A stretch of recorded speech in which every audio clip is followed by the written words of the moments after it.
Hello guys, welcome to yet another video with me Sagar at eZone. Our main focus today is going to be on the writing module of IELTS, and in particular I will be dealing with Task 1. So, as you all know, Task 1 is the shorter exam that you have to give in the writing module. There are two tasks that you are required to do, Task 1 and Task 2.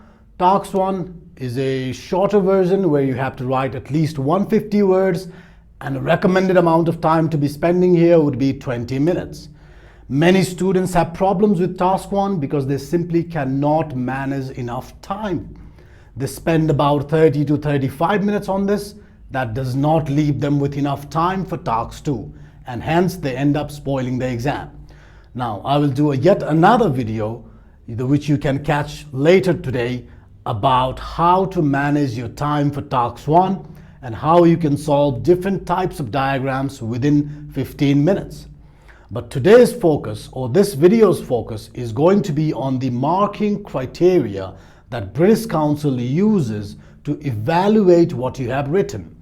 It's not like they read the content and then they go, oh good, let's give him 5. It doesn't work like that.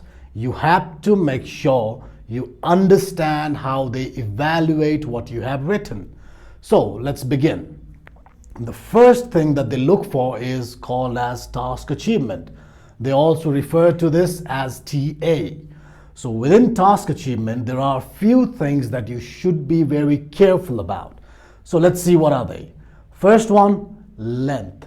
The job given to you is to write 150 words.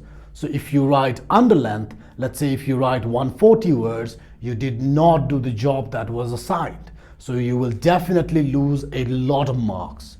The second thing, introduction. Now, introduction might sound very easy to most of the students because it's just a copy and paste from the question itself. But if you don't paraphrase when you do your introduction, they reduce a lot of marks. There are two things you have to be very careful about. Number one, find a couple of synonyms at least. And number two, make sure you change the structure of the sentence given to you in the question. When you are able to do these two things, you should get good scores for your introduction. Moving on, there is overview. Overview is obviously the last paragraph that wraps up your writing. This paragraph should be kept short, simple. You can start with very simple beginners like overall or in short, and always make sure that you include two trends when you do your overview. If you just say one small sentence in your overview, that is not enough. You have to be able to demonstrate two trends over there. In detail, we will be discussing about overview and all other stuff in the next video that we will be doing. So please make sure you watch that video to understand it. So moving on, the other thing that you need to be aware of is mechanical writing. So when you copy all the numbers that are given to you in the diagram, it is generally termed as a mechanical writing, and they don't like that. You have to make sure you select only a few of them to talk about, and then try to create a few new words whenever possible, or numbers in fact. So next off, summary. Remember, your job is to summarize the information given in the diagram.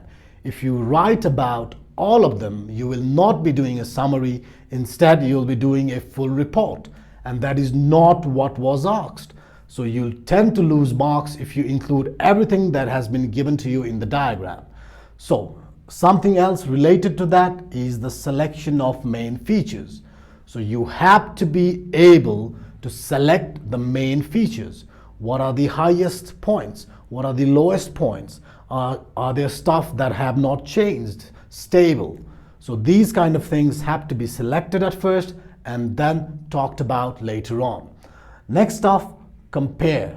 Your job, if you remember task 1, is 3. Summarize, compare, and talk about main features. So when you compare, make sure you show them how much has it changed by. So let's say if the population has grown from 1 million to 3 million, you can simply say it has grown by 2 million.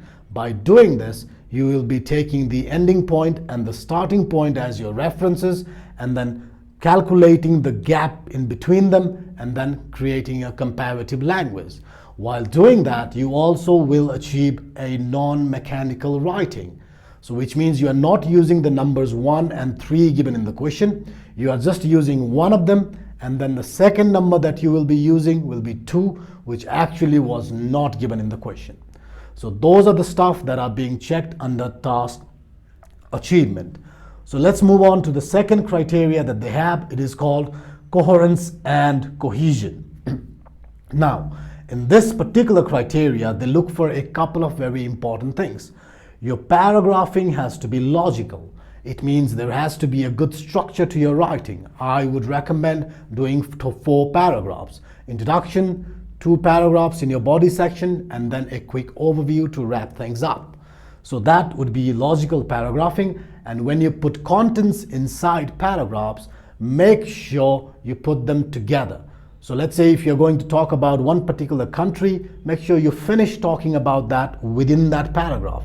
Don't scatter stuff. It means you will not, when you scatter things, you don't tend to get marks for this particular criteria. And there's another thing that they want to see in your writing, connectives. Use a few of them. I don't suggest using 8 or 10 of them, obviously.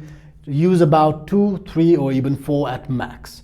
So use a few connectives so that your sentences look related. They should sound as if they are interdependent.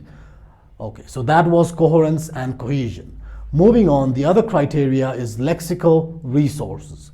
So under lexical resources in task 1, there is not a lot you can show off because it is a report you're writing. So you have to be factual. You cannot start bluffing or making assumptions. So couple of things I would like to suggest here. Use of less common vocabulary. So whenever you see an opportunity to use some good words, go for that. So maybe you could use words like exponential. If something has grown up suddenly, you could talk about it by using the word surge. So a couple of efforts could be the difference between 6.5 and 7. So make sure you do give that effort. Next thing, style. When it comes to style, it means changing the form of the word. So the word increase can also be changed into increase or increment. So that is called changing of style, and you have to make sure you do it a couple of times so that you prove to the examiner that you have that ability to change the style of any given word. Next up, collocation. Collocation is something that is very useful in speaking, writing tasks 2 and tasks 1 as well.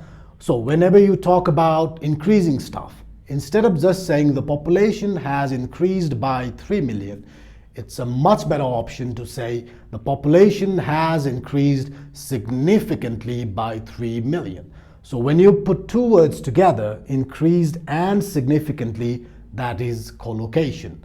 And when you write your task 1, make sure you use collocations whenever you see the opportunity to do so.